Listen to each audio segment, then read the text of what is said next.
Bom, André, estamos voltando, iniciando mais um bloco, né? E reforçando, né? Vamos pedir para o pessoal mandar as perguntas, né? Tirar as dúvidas, né, André? Mandar, inclusive, Karine, se tiver pontos de discordância, ó, não concordo com o que você falou, porque eu li lá no livro dos médiuns, ou na obra de Allan Kardec, em tal ponto que é diferente, cita lá. A gente vai olhar os dois textos, vai comparar, de repente a gente muda de opinião. O debate educado, o debate saudável, ele é sempre válido. Ninguém é obrigado a concordar com a gente. Então, mesmo pontos de discordância podem ser deixados lá para a gente poder, né, dialogar, poder aprofundar, e de repente alguém sabe uma coisa que eu não sei, eu aprendo. Tá? Deixa lá pra gente. É assim que se inicia o estudo, né, André? Assim que se cresce, né? Cresce, assim que se amadurece. André, porque muitos centros não dão valor devido ao trabalho mediúnico? Olha, o que eu ouvi de alguns dirigentes é que quem tem que ser esclarecido numa casa espírita, no caso dos desencarnados, na opinião desses dirigentes, eles são esclarecidos ou na palestra ou no estudo. Ou seja, teria uma assembleia espiritual na palestra e no estudo, o que a gente concorda, e na palestra ou no estudo esses espíritos seriam esclarecidos, sem a necessidade de manifestação mediúnica. Mas se nós partirmos por esse ponto de vista, a consequência dessa ideia é o quê? Médium é desnecessário. Deus colocou esse monte de médium no mundo para quê? É uma consequência natural. Se todo mundo que entra numa casa espírita é esclarecido na palestra ou no estudo, existirem médiums é desnecessário. Segundo esse ponto de vista, é uma consequência natural. Eu não consigo concordar com isso. Eu acho que se Deus nos deu médiums, é para a gente usar. Aí Allan Kardec vai dizer, né, repito o conceito lá no Evangelho, que o tipo de ferramenta reflete o tipo de trabalho. E nós sabemos que há espíritos que vão precisar se manifestar, porque sem o chamado choque anímico, que é o acoplamento perispiritual e a troca de energias, ele não conseguiria entender. Então você vê que ele pode até estar vindo, sendo trazido para assistir as palestras, para ouvir os estudos, mas para ele não é suficiente, ele precisa de um algo mais. Eu acredito nisso. Porque a consequência natural dessa ideia de que quem tem que ser esclarecido se esclarece na palestra e no estudo, é que médium é desnecessário. E Deus nos deu médium. Deus não pode ter errado. Então eu estou juntando as informações para interpretar. Se existe algum outro argumento para não necessidade de reunião mediúnica, eu desconheço. O único que eu conheço é esse. Eu não concordo com ele pelas razões que eu expliquei. Qualquer outro argumento, se alguém puder deixar para a gente aí no comentário ou mandar o e-mail para vocês, a gente estuda o argumento e vê se tem fundamento ou não. Certo. Está sempre disposto a buscar. André, o meio exerce influência sobre o médium? Tanto exerce que Kardec escreveu no Livro dos Médiuns um capítulo chamado A Influência do Meio. Exerce demais. É muito mais fácil você viver numa cidade calma, pacata e de gente educada do que numa cidade complicada. É muito mais fácil você se reunir numa reunião para exercício mediúnico, numa reunião equilibrada, focada nos estudos, do que uma reunião, por exemplo, como nós citamos nos blocos anteriores, uma reunião mediúnica aberta, onde você senta para trabalhar, hoje tem 10 pessoas, amanhã tem 15, no outro dia tem 8, e sempre pessoas diferentes. Sempre tem o que gosta de novidade. Então ele vem, assiste uma, não gostei, vou embora. Eu acho muito mais fácil de me exercitar mediunicamente, ou qualquer tipo de exercício, pode ser exercício físico, pode ser leitura, quando eu confio no grupo que está comigo. Então veja que o meio exerce. Por isso que alguns palestrantes têm um tema que eu acho interessante: viver no mundo sem ser do mundo. Ou seja, o mundo é um mundo de expiação e provas. Morada de espíritos imperfeitos. Eu tenho que ser menos imperfeito. Eu não posso sintonizar com o que o mundo quer, senão eu vou na maré da sociedade, mas não faço o que Jesus espera de mim. Então veja que o meio exerce influência. A sociedade quer uma coisa, às vezes Jesus quer outra. E eu preciso sintonizar com Jesus. Então o meio influencia sim, de várias formas. É outra pergunta que daria assim, né? Uma meia hora de conversa aí tranquilo. André, como deve agir o doutrinador antes, durante e depois do trabalho mediúnico? O doutrinador, para quem não está acostumado com a linguagem, né, com os termos, seria o dirigente da reunião mediúnica. Hoje a gente prefere usar, inclusive, outros termos. A gente cita como médium esclarecedor. O mais usado é dialogador, porque doutrinar significa instruir sobre uma doutrina. Você não ensina a doutrina espírita para um desencarnado que está se manifestando. Você vira para ele e fala assim: meu filho, você é um espírito imortal. Ele vai virar para você e falar: jura? Como se ele não soubesse. Ele sabe que ele é imortal, ele sabe que ele está sofrendo. Então você não doutrina, você esclarece. Por isso que a linguagem de André Luiz é válida. Médium esclarecedor, porque ele também é médium. Embora ele não esteja em transe, não esteja produzindo fenômeno, pelo menos a grande maioria. Se estiver, sugestão de amigo, para com isso. Nós temos que fazer as coisas conscientemente. Se eu estou em transe, não sou eu que estou fazendo, portanto o mérito não é meu. Ó, como que a gente já deu um passo à frente. Tem dialogador que acha que tem que estar em transe. Então não foi ele que fez, foi um espírito que fez através dele, e ele perde o mérito. Tudo que eu faço em transe não sou eu que faço. Precisa entender isso, tá? Diz André Luiz, no livro Nos Domínios da Mediunidade, que a função do dirigente é, primeiro, manter o grupo em equilíbrio. Então ele tem que estar atento a tudo. E ele tem que dirigir o grupo de uma forma que as pessoas gostem de estar ali, sem deixar aquilo ali virar bagunça, a casa da mãe Joana. Durante a reunião, manter a coisa sob controle. Eu não gosto, embora seja opinião pessoal, dessa tendência de ter 2 ou 3 dialogadores e 2 ou 3 diálogos ao mesmo tempo. Porque eu acho que vira bagunça. E eu não consigo me concentrar se eu estiver dialogando aqui com um espírito através de você e outro espírito se manifestando ali. Se o grupo é grande, nós sugerimos que se divida em grupos pequenos. Pode ser no mesmo dia, em salas diferentes, enfim. Então, manter o grupo em equilíbrio, instruir, estimular o estudo, não tocar no médium de jeito nenhum. Pelo amor de Deus, toque físico pode gerar situações complicadas. Dialogar sempre de uma forma equilibrada. O Hermínio Miranda vai falar que a gente precisa encontrar um equilíbrio entre disciplina e amor. Porque só amor não educa. E só disciplina também não. Só disciplina vira uma coisa militar.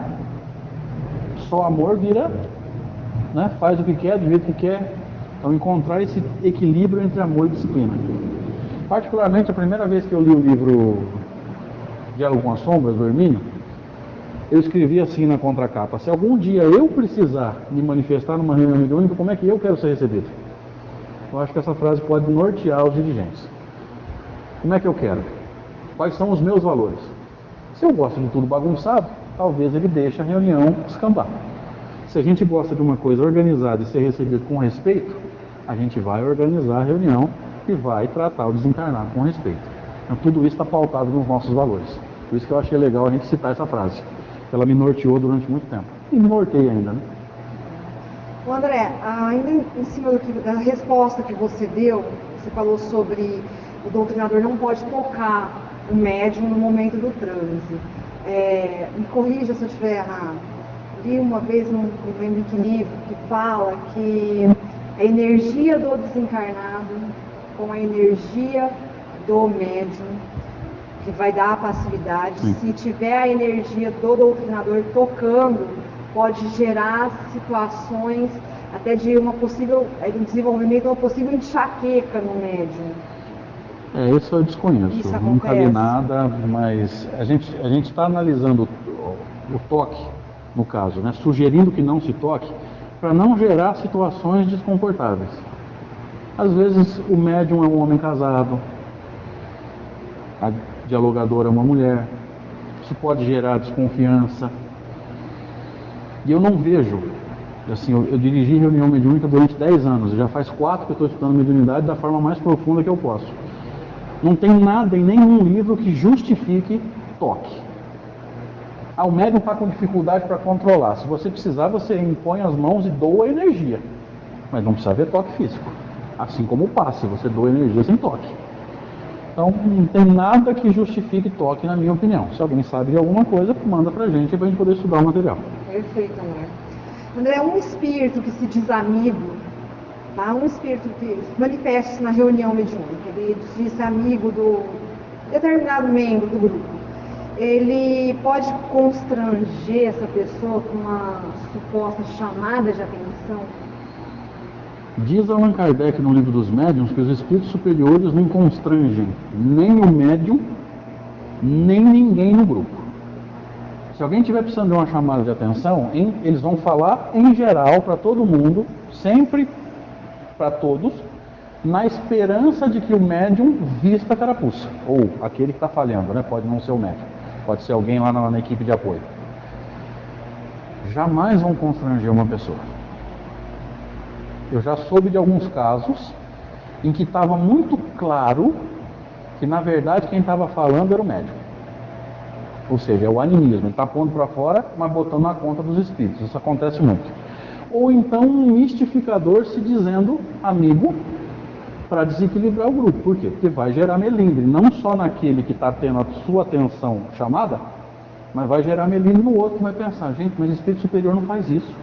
Isso aí é mistificação, então vai gerar todo um burburinho. A vaidade do médium provavelmente deixou que um mistificador passasse pelas barreiras do centro. E nesse caso, a proteção das casas espíritas não pode fazer nada, porque o médium está deixando acontecer. Você tem que respeitar o livre-arbítrio, senão ele não amadurece. Por isso que com o tempo, às vezes, o médium acaba se afastando ou sendo afastado. Porque entre o interesse do grupo e o interesse de uma pessoa que não quer crescer, você vai dar prioridade para o interesse do grupo. É muito natural. Infelizmente, às vezes, a gente tem que ser drástico. Não dá para ficar botando pano quente o tempo todo. Tem hora que você tem que tomar uma atitude mais drástica.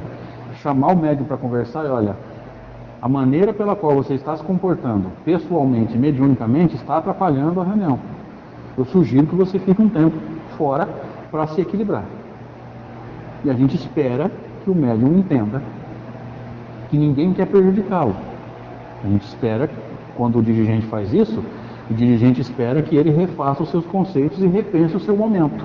De repente ele está em desequilíbrio, pode ser um problema profissional, pode ser um problema pessoal, pode ser um problema de saúde, pode ser até um erro na sua conceituação doutrinária. Porque ele acha que o espírito tem o direito de usar a mediunidade dele para chamar a atenção do outro. E nós estudamos em Kardec que o espírito superior não faz isso. Ele fala no geral, na esperança de que aquela pessoa que está errando, vista a carapuça e pense, não, foi para mim. Então tá aí a necessidade de se fazer o crivo, né? O crivo da razão, do bom senso. Isso. O espírito superior não vem Se aquela aqui para comunicação ela realmente é verdadeira, se ela está partindo de um espírito que quer ajudar, porque o interesse da espiritualidade é o crescimento do grupo, né? A espiritualidade maior, sim.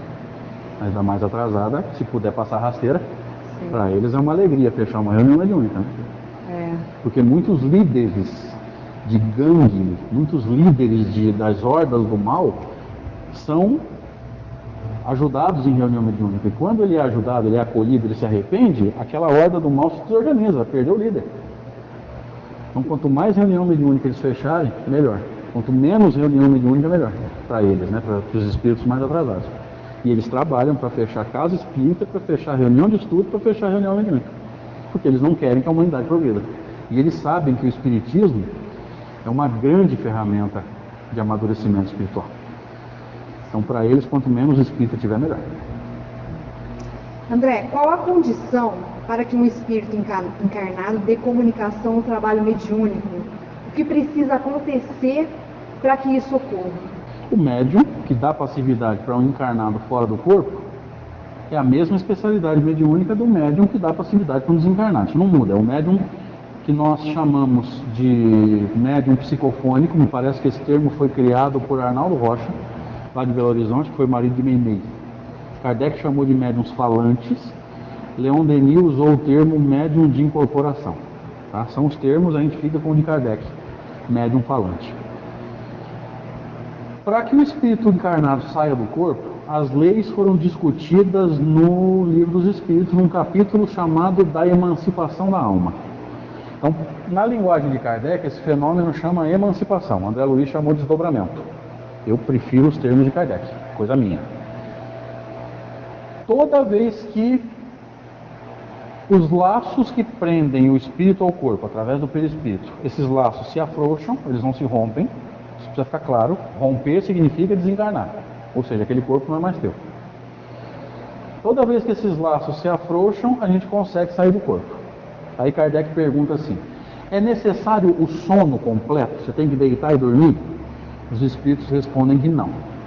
Qualquer leve torpor já afrouxa os laços. Por exemplo, se você almoçou e sentiu aquele soninho depois do almoço, esse soninho já é uma forma de transe mais superficial. O sono da noite já é um sono mais profundo, então é um transe mais profundo. Vamos lembrar do Livro dos Médiuns, quando Kardec pergunta assim: o médium durante a comunicação está em estado normal? Ele chama de vigília. Vigília é o que nós estamos fazendo aqui agora, plenamente atentos ao que está acontecendo. Isso é vigília para Kardec. E os espíritos respondem assim: ele está num estado mais ou menos acentuado de crise. E o que Kardec chamou de crise, nós chamamos de transe. Então perceba que o transe tem gradações. Tem transe mais superficial e tem transe mais profundo. Qualquer transe superficial, até o soninho depois do almoço, pode te tirar do corpo. Então qual é a condição? O espírito tem que sair do corpo. Ele precisa dormir? Não. Ele pode estar deitado, lendo. O nível de vigília diminuiu, ele consegue sair do corpo. Mas em geral, a grande maioria de nós, o corpo só está dormindo. Por regra, por lei, não precisa. Mas para nós, espíritos imperfeitos, como a gente não consegue, se a gente estiver em dois lugares ao mesmo tempo, a gente não consegue assimilar nenhum nem outro, ou seja, o corpo aqui e o espírito lá, e o corpo acordado, ele não consegue assimilar. Então não tem vantagem para nós imperfeitos. Então seria melhor estar dormindo, o corpo estar relaxado num transe mais profundo, para que possa acontecer isso. Mas é possível. Então, o encarnado manifestar-se não é impossível. Só que as condições vão variar muito, de pessoa para pessoa, para poder sair do corpo. André, uma última pergunta, para a gente encerrar, as perguntas que chegaram. Eu achei muito interessante, essa é minha, tá? Eu achei muito interessante quando você falou da trabalho, a necessidade da evangelização, a educação das crianças dentro da casa espírita, a educação do jovem dentro da casa espírita, porque realmente há essa necessidade de continuar, o trabalho da casa, a continuidade. Formação de trabalhadores. Isso, fala um pouco pra gente, André, dessa necessidade da evangelização, desses trabalhos, porque a gente vê tantas crianças, que estão reencarnando, e os pais têm dificuldade, para levar essas crianças. Sim, o que você tem a dizer, André? E um Olha, alerta para toda a casa, Alguns expositores dizem, e eu acho que faz sentido, que a evangelização é a atividade do futuro do movimento espírita. Espíritos extremamente inteligentes estão reencarnando. Fala-se até em crianças índigo. Essa teoria não tem fundamento doutrinário. Kardec não falou em nenhum ponto sobre cor de aura. Ele falou numa nova geração. Esse texto é extraordinário. Se interessar para alguém, no final de 2017, começo de 2018, nós fizemos aí 5 vídeos comentando esse texto. Vai estar lá na Rede Amigo Espírita, você clica em playlists, está lá. A nova geração André Sobreiro. São 5 vídeos que a gente espera que seja útil para a gente entender essa situação. São espíritos extremamente inteligentes, mas nem sempre tão evoluídos moralmente assim. Que precisam de estímulo cognitivo para a inteligência, mas precisam muito mais de estímulo moral. E quanto antes a gente começar isso, por isso que a evangelização de bebê mesmo já é importante. Tem até cursos sobre isso, tem especialistas sobre isso no movimento espírita. Tem até uma moça de Goiânia, se eu não me engano, o nome dela é Cíntia, ela oferece cursos, tem material na internet, é um trabalho belíssimo. Quanto antes você pegar, é mais fácil de você moldar. O que Allan Kardec vai dizer no capítulo 8 de O Evangelho segundo o Espiritismo? A infância física é um momento em que o espírito não tem consciência de si mesmo. Então, como ele não põe o que é dele, ele aprende melhor o que vem de fora. É a hora da família entrar com valores, mas a família não está fazendo isso. Então vem a necessidade da casa espírita tentar fazer o que a família não está fazendo. Eu sei que alguns vão dizer assim, mas André, a função não é nossa. Não é, mas se a família não fizer, a escola não consegue e a casa espírita não faz, quem vai fazer? A criança vai aprender sozinha? A criança não é autodidata. Só se for um espírito muito evoluído. Então nós temos que fazer. E quanto antes a gente começar, melhor. Eu não tenho nenhum problema para dizer que eu concordo com esses pesquisadores que dizem que é a atividade do futuro. Eu não sei quanto tempo nós vamos ter atividade mediúnica em casa espírita ainda. E talvez no mundo de regeneração, como já não vai ter espíritos tão pesados que vão ser exilados, como os exilados caíram para a Terra, o movimento vai ser o mesmo. Eu não sei quanto tempo nós vamos ter reunião mediúnica do jeito que nós conhecemos. Mas evangelização nós vamos ter por muitos séculos ainda. Então é bom a gente começar a pensar nisso. Porque além de formar um espírito encarnado evangelizado, nós formamos trabalhadores espíritas. E eu creio que está dando muito trabalho para a espiritualidade não ter evangelização, não ter mocidade, e fazer alguém que não tem nada a ver com doutrina, não tem nada a ver com a casa, gostar de doutrina e gostar de casa para poder virar trabalhador. Dá muito mais trabalho. Então eu acredito que a gente precisa olhar para a evangelização com olhos de mais carinho e mais atenção. Sim, necessário, né, André? É a continuidade do trabalho da casa espírita, né? Então, é a formação daqueles que vão dirigir a casa e do futuro do próprio movimento espírita. Sim. Muitos presidentes de luz e presidentes de Federação Espírita Brasileira foram formados em mocidade e evangelização. César Pérez, se eu não estiver enganado, é um exemplo. Foi formado nas mocidades, na evangelização em Araçatuba, que não é tão longe daqui, da nossa região. Então, quer dizer, ele é um exemplo de um grande espírito, de um grande estudioso, formado na evangelização e na mocidade. Então, olha o lucro que deu para o cristianismo. Sim, a gente precisa pensar nisso. André, nós queremos te agradecer. Eu que agradeço por ter lembrado da gente. É um prazer para a gente, primeiro programa, você ajudar a dar esse pontapé inicial, né? E a gente quer deixar as portas abertas, tá? Para um novo programa, né? É necessário. Já estou aceitando o convite. Né? Nem surgiu ainda, mas eu já aceito.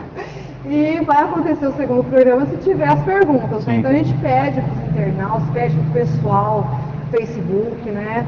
Vamos mandar pergunta pra gente, vamos montar a pauta do próximo programa que a gente se reúne de novo. A gente está precisando de trabalho, né, André? Com certeza. Gente, muito obrigado, tá? Um bom domingo a todos. Temos com Deus. Obrigada, André. A gente que agradece.